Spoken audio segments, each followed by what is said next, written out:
Current affairs CC के लिए एक बहुत बड़ा चैलेंजिंग सब्जेक्ट बन जाता है, क्योंकि देखो सीसी में क्या है, दो सिलेबस हैं। एक पाकिस्तान अफेयर, दूसरा करंट अफेयर, और साथ वो इंटरनेशनल रिलेशनशिप की टाइप्स की थ्योरीज वगैरह भी ऐड कर रहा है। अगर हम एसपीसी के को देखें तो वो ऑर्डिनरी क्वेश्चन आपसे नहीं पूछ रहा है, ठीक है। वो आपसे ऑर्डिनरी क्वेश्चन बिल्कुल भी नहीं पूछ रहा है। वो पूछ रहा है कि कंबाइन, क्योंकि सिलेबस कंबाइन है ना, पाकिस्तान अफेयर्स का भी सिलेबस में ऐड है, करंट अफेयर्स का। और साथ वो analytical governance plus international relationship से रिलेटेड भी आपसे वो पूछ रहा है। और उसका पैटर्न क्या है, मतलब जो पाकिस्तान से इंटरनेशनल रिलेशनशिप, तो सबसे ज्यादा क्वेश्चन खास करके पाकिस्तान फॉरेन पॉलिसी रिलेटेड या जो इंटरनेशनल रिलेशनशिप के इशूज उनसे रिलेटेड काफी सारे सवाल पूछा जाता है। और हर पेपर में 3 से 4 क्वेश्चन वहां से आते हैं। जैसे मिसाल के तौर पर example CPEC, China Iran plus CPEC 2022 में आया था। Pak Afghan relationship, Taliban Afghanistan, Quad AUKUS, BRICS deliberation, Kashmir, और ऑपरेशन बदर मसूद के हवाले से।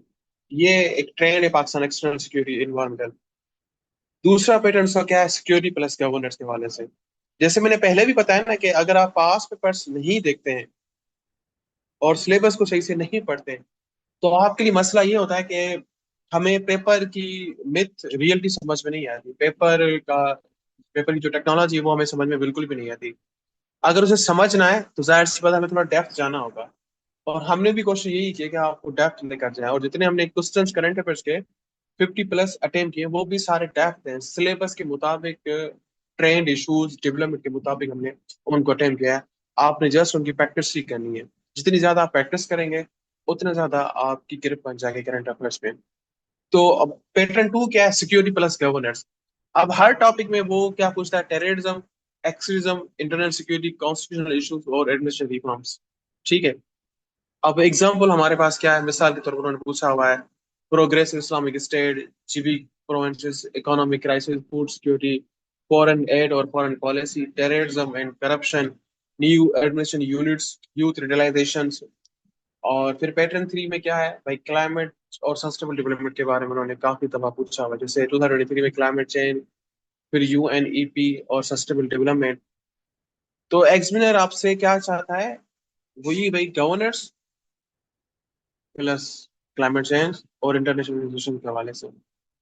अब पेपर के जो क्वेश्चन है वो आपसे एनालिटिकल क्वेश्चन पूछ रहा है, सीधा सीधा नहीं कि वो आपसे जैसे व्हाट इज ब्रिक्स नहीं पूछ रहा है। वो कह रहा है कि आप इसे इवोलेट करें, क्रिटिकल एनालाइज करें, ठीक, कंपेरिजन करें, रिसर्च करें, रिकमेंडेशन रिफॉर्म्स करें, ठीक है, विथ रेफरेंस के साथ आप उसे बताएं। इसमें हिस्ट्री, करंट डेवलपमेंट्स, और अगर आप थ्योरी ऐड करें, थ्योरी, कैसे स्टडीज, पॉलिसी रिकमेंडेशन। अब सवाल ये पता होता है कि सर हम करंट अफेयर्स के टॉपिक कौन से प्रिपेयर करें। ये हर एक बच्चे का सवाल है, सर सीएसएस के लिए करंट अफेयर्स के लिए कौन से प्रिपेयर करें, पाकिस्तान अफेयर्स के लिए कौन से प्रिपेयर करें। तो हम न्यूज़ पेपर तो सब सारे पढ़ते हैं, मैगजीन भी सारे पढ़ते हैं, लेकिन हम ये चीज हाईलाइट नहीं करते हैं कि हमने दो चार्ट्स बनाने होते हैं, एक नेशनल लेवल पर, दूसरा इंटरनेशनल लेवल पर। ये कौन से मसाइल से 2 साल में सबसे ज्यादा इशू ट्रेंड कर रहे हैं, या उन थीम्स पर कौन सा काम वर्क किया गया था, या ग्लोबल लेवल पर उस पर कितना काम हुआ है, उसकी पॉलिसी रिकमेंडेशन सजेशन से, या जो है कॉन्फ्रेंस वगैरह, सबमिट्स वगैरह, नेशनल लेवल पर क्या डेवलपमेंट्स हुई है, उनको जरूर देखना है। और अगर हम 25 और 26 की देखें तो नेशनल लेवल पर सबसे ज्यादा जो काम हुआ था वो हमारे पास है, वो IMF प्रोग्राम्स बहुत रिपीटेड हुआ है, ऑपरेशन वर्सेस, और इनके अलावा काफी सारे जो है ना वो ऑपरेशन नॉर्थ वजीरिस्तान में, जीबी, कश्मीर, बलूचिस्तान, ठीक है, और इनके अलावा अंदरूनी सिंध सिंध, ठीक है, और इनके अलावा जैसे लाड़काना सक्कर वाली जगहों पर CTD के हवाले से, और भी काफी सारे कोर्ट की कच्चे वाली साइड पर भी। फिर नेशनल एक्शन प्लान को दोबारा अपडेट किया गया है, digital Pakistan, green Pakistan invited, agriculture reforms, provincial autonomy जो है उन पर, और बॉर्डर क्राइसिस। मतलब सबसे ज्यादा डिबेट और इश्यूज हाईलाइट जो है वो इन सारे टॉपिक्स पर। कुछ और भी टॉपिक्स हैं, ठीक है। इनके अलावा Indus water developments, Gwadar CPEC phase 2, Balochistan में जो मसाइल है काउंटर टेररिज्म। अब हम आ जाते हैं इंटरनेशनल लेवल पर। अब इंटरनेशनल लेवल पर Israel Iran plus USA war, middle east conflict, ठीक है, टू स्टेट सॉल्यूशंस, ठीक है, और यूएसए का aggressive, Gaza crisis, red sea crisis, Iran nuclear issues, Trump administration और foreign policy change, BRICS, SCO, AI governance, climate finance, global south, multipolar world और US China competition. अब SCO में एक सबसे बड़ी जो न्यू डेवलपमेंट्स हुई है वो ये है कि एससीओ के जो प्लेटफॉर्म है उन्होंने कंबाइन जो है ना वो काउंटर टेररिज्म अगेंस्ट एक्शन लिया। उसमें इंडिया पाकिस्तान भी मिलकर उस पर काम करना चाह रहे हैं, चाइना रशिया पाकिस्तान जो उनके परमानेंट मेंबर्स वगैरह हैं। एआई गवर्नेंस पर, क्योंकि पाकिस्तान ने 2025 में एआई को नेशनल पॉलिसी के तौर पर अडॉप्ट किया हुआ है। इनसे रिलेटेड सवाल आ सकता है, ठीक है। कि अब पहले मसला आता है क्लाइमेट चेंज से रिलेटेड और क्लाइमेट जस्टिस।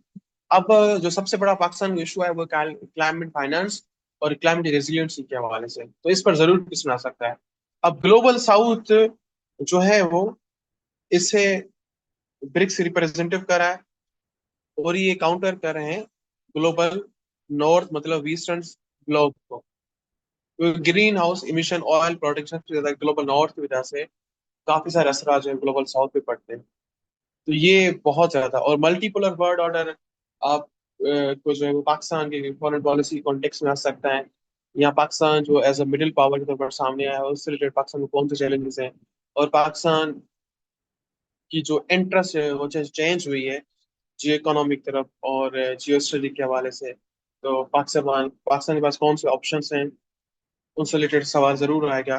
और उनसे रिलेटेड मैंने काफी लेक्चर्स भी अपलोड किए यूट्यूब पर। उनके अलावा Indo Pacific, India Pakistan military और वॉर डिप्लोमेसी और क्रिटिकल मिनरल, जी ये सारे टॉपिक्स पर हमने प्रॉपर क्वेश्चंस अटेम्प्ट किए हैं और प्रॉपर मैंने नोट्स भी आप सबको प्रोवाइड किया हुआ है। आप सब, मैंने वही बात की ना, नोट्स लेकर अपने पास रखने नहीं है, आपने उन पर प्रॉपर काम भी करना है। बाकी ये जो गैस क्वेश्चंस हैं ये भी जो हमने बनाए इनको भी हम आपके साथ शेयर करेंगे जिन्होंने हमसे बुकलेट परचेज की हुई है। अब देखो ये सारी चीजें हमने डेप्थ में एनालाइज की, अब नतीजा हमें क्या मिला कि भाई हमें 20 क्वेश्चंस मिले। ये मतलब पास पेपर्स के बिहार पर हमने क्वेश्चंस बनाए हैं, ठीक है। और जो पहले क्वेश्चंस बनाए थे वो सिलेबस को हम टारगेट कर रहे थे, सिलेबस को कवर कर रहे थे ताकि आपकी दोनों चीजें कवर हो जाएं। अब देख इसमें देखो, Israel Iran war conflict transform to the Middle East security, ठीक है, और क्रिटिकल इवोलेट कर इम्प्लीकेशन के बारे में Pakistan development policy, energy security और रीजनल डिप्लोमेसी। अब अक्सर हम सिर्फ इस बच्चे क्या करते हैं, सिर्फ इस चीज को पकड़ते हैं। असल में जो इसने ये पूछा हुआ है ना क्रिटिकल इवोलेट, इसके बारे में हम पूछते ही नहीं है, हम वापस चले जाते हैं। दूसरा मसला क्या है कि आप, अगर आपके पास टाइम कम है या अगर आपकी रिटन प्रैक्टिस कम है तो आपने उससे किस तरह से बचना है। आप खास करके 3 से 4 मैप्स इसमें आप ऐड करते हैं। एक फॉर एग्जांपल ये ईरान कंट्री है, तो ये जो मिडिल ईस्ट पूरा बना हुआ है, ये जो वॉर यूएसए के जो एयर बेस है इस पे आप बनाए रखें और उसमें बताएं। और ये स्टेट ऑफ हार्मोनी थोड़ा सा इंपोर्टेंस बताते हैं, ठीक है। फिर मैप्स 3 4 ऐड करें, तो आप लिखने कम मिलेगा, 4 से 8 करते हैं तो आपके क्वेश्चन की लेंथ भी बढ़ जाएगी, ठीक है। एक तो ये फायदा होगा। दूसरा जो पाकिस्तान फॉरेन पॉलिसी के जो ऑप्शन है, इम्प्लीकेशन है, वो अगर आप एक चार्ट में बनाएं, यहाँ पर फॉर एग्जांपल इस तरह का एक चार्ट बनाए, ठीक है। यहाँ पर इस तरह का एक चार्ट बनाए, ये यहाँ फिर आप इस तरह का एक चार्ट बनाए, फिर इसको एक एरो बनाकर यहाँ पर आप पाकिस्तान की फॉरेन पॉलिसी लिख लें, तो आपका वो पूरा पेपर बन जाएगा इससे। फिर इंडो पैसिफिक स्ट्रेटेजिक और चाइना का जो बीआरई प्रोजेक्ट है ये रिप्रेजेंट कर रहा है, ठीक है। तो पाकिस्तान के पास क्या पोजीशन है, क्योंकि इंडो पैसिफिक के पाकिस्तान के लिए इंपॉर्टेंट है, और study important CPEC phase 2 geo economic competition between China और United State, suggest policy Pakistan के हवाले से, और discuss growing challenges water security in South Asia context to the Indus water treaty. Indus water treaty पे मैंने डिटेल लेक्चर भी प्रोवाइड किया था, जो हमारे स्टूडेंट जिन्होंने बैच ज्वाइन की थी और जिन्होंने ये परचेज की थी उनके साथ भी मैंने ये शेयर किया हुआ है, क्लाइमेट चेंज और रीजनल जियोपॉलिटिक्स के हवाले से। फिर हाउ आर्टिफिशियल इंटेलिजेंस ट्रांसफॉर्म किस तरह कर रहा है। अब देखो आर्टिफिशियल इंटेलिजेंस पाकिस्तान के बारे में अगर उसने पूछा हुआ है अपॉर्चुनिटीज और चैलेंजेस, तो पाकिस्तान को नेशनल सिक्योरिटी के हवाले किस तरह से ट्रांसफर करेगी, गवर्नेंस और डिप्लोमेसी, ठीक है। इसमें आपने प्रॉपर बताना है कि पाकिस्तान ने, जैसे आप अगर इंट्रो लिखेंगे थोड़ा सा आपने एआई के बारे में थोड़ा एक्सप्लेन करके एक दो आधे सेंटेंस में, फिर पाकिस्तान ने जो एआई को अडॉप्ट किया हुआ है, आप थोड़ा सा वो मेंशन कर, फिर आप पाकिस्तान में अपॉर्चुनिटी के तीन चार पॉइंट्स, तीन चार चैलेंजेस के लिखकर और इंट्रो का एक छोटा सा कंक्लूजन सेंटेंस ऐड करेंगे। ये आपको बन जाएगा। फिर उसके बाद आपने बताना है प्रॉपर किस तरह से वो कर रहा है। फिर राइज ऑफ ब्रिक्स रिफ्लेक्ट कर रहा है मल्टीपल वर्ल्ड ऑर्डर और पाकिस्तान में अपॉर्चुनिटी चैलेंजेस क्या है, ठीक है। टेररिज्म के हवाले से क्वेश्चन है, साइबर वॉरफेयर, क्लाइमेट चेंज के हवाले से, ठीक है। गुड गवर्न डिजिटल गवर्नेंस के हवाले से, ये तकरीबन क्वेश्चंस हैं।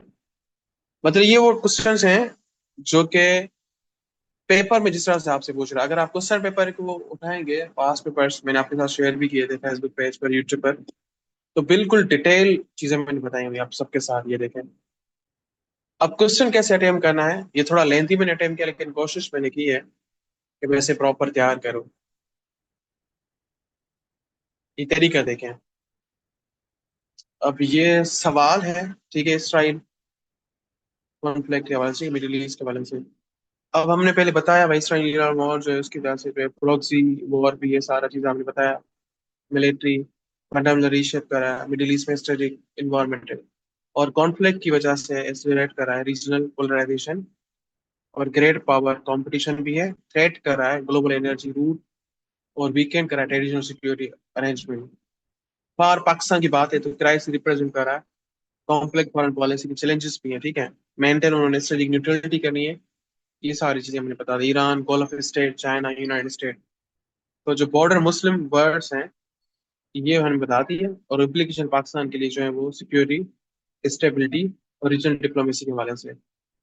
अब ये हिस्टोरिकल बैकग्राउंड ये जस्ट आपको मैंने समझाने के लिए ऐड किया हुआ है। आप करंट अफेयर के कॉन्टेक्स्ट में अगर वो आपसे सवाल पूछ रहा है पेपर में, अगर आपसे वो करंट अफेयर्स के कॉन्टेक्स्ट में पूछ रहा है, तो आप इसमें सिर्फ एक आधी लाइन में आप थोड़ा सा एक्सप्लेन करके करेंगे। अदरवाइज आपने, अगर वो बिल्कुल करंट मतलब उसने ईयर मेंशन किया हुआ है 2025-26, तो फिर आप उसमें ऐड नहीं करेंगे। अगर वो पिछली बात कर रहा है तो आप उसमें ऐड करते हैं भाई, ये सब जस्ट समझाने के लिए। अब why the conflict has trans Middle East security, हमने ब्रेक है इसके बारे में लिखना शुरू किया। हर क्वेश्चन में case study, example, fact, figures, recent developments. अब पाकिस्तान के पास कौन से ऑप्शंस हैं, डिप्लोमेटिक बैलेंस, सिक्योरिटी, न्यूट्रलिटी, ये सारी चीजें। अब इसमें जस्ट आपने मैप्स वगैरह ऐड करने हैं आपने, बाकी सारी चीजें इसमें प्रॉपर ऐड हैं।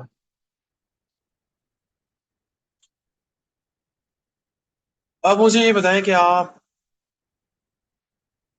तो कोई सवाल, कोई कंफ्यूजन जो आपको बात समझ में नहीं आ रही,